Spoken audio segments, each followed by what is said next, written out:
Je m'appelle Benjamin, j'habite Marseille mais je suis originaire de Bretagne, j'aime le préciser. Et j'ai lancé en mai 2020 le projet Expédition Zéro, à la fois des aventures sportives itinérantes pour lesquelles je respecte 3 zéros, 0 déchet, 0 matériel neuf et 0 empreinte carbone. Alors je ne suis pas parfait mais j'essaye autant que possible. Et d'un autre côté, des défis citoyens qui se veulent simples et inspirants pour donner envie au plus grand nombre de s'intéresser à l'écologie et de passer à l'action, comme le défi Nettoie ton kilomètre en novembre dernier. Alors cette COP26, c'est un grand rassemblement international et surtout intergouvernemental pour discuter de climat et des engagements sur la réduction de nos émissions de gaz à effet de serre. Et forcément, y aller en avion, qui est un des transports les plus polluants, ça n'a pas tant de sens. Donc je me suis dit, quitte à aller à cet événement très symbolique, autant aussi le faire d'une manière symbolique. Et donc j'ai choisi des transports qui sont décarbonés, à savoir le vélo et le voilier. Et je suis parti de Lille, et non pas de Marseille, parce que ça va un peu loin, mais je suis venu en train jusqu'à Lille, à vélo, puis en voilier à travers la Manche, puis enfin à travers l'Angleterre, à nouveau à vélo.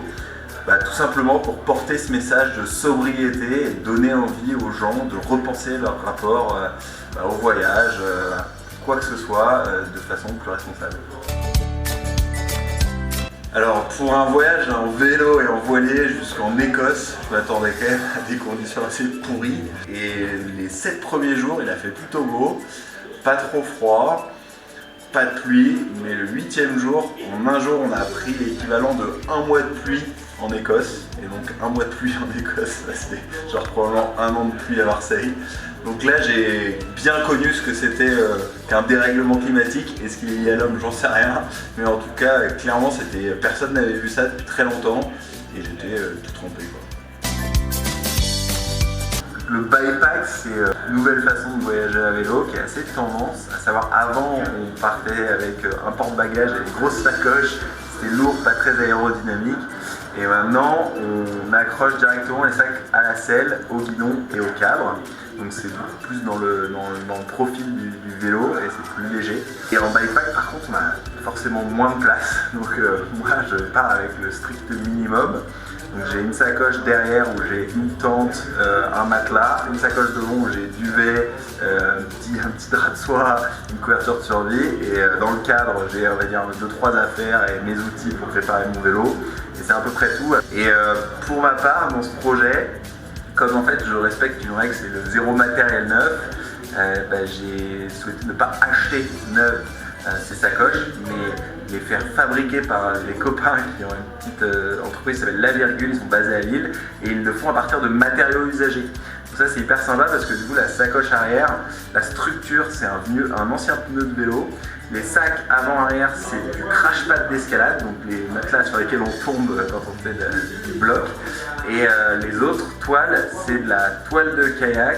Et les sangles, ça vient de gilets de sauvetage. Et en assemblant tout ça, juste en coupant, en refaisant de la couture, on a créé tout un set de sacoches de vélo qui marche hyper bien et qui a tenu parfaitement pendant 9 jours. Le 18 novembre, je vais participer à un relais sportif de Chamonix à Nice qui va passer par Marseille et qui est organisé par la Maïf et son programme Sport Planète.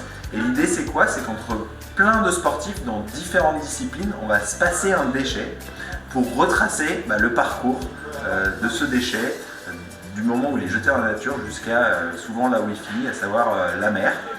Et donc il va y avoir des alpinistes qui vont aller au sommet du Mont Blanc avec, des parapentistes, des gens à vélo, en rando, en courant, et moi je vais faire une partie en paddle normalement, de la plage des Catalans jusqu'à l'escale Borelli, et peut-être le lendemain faire une descente en kitesurf de la Ciotat jusqu'à Hyères. Ça dépendra du vent, mais avec ce petit déchet dans la main pour l'amener jusqu'à Nice et faire parler de ce problème à travers l'émotion et l'effort qu'on retrouve dans le sport.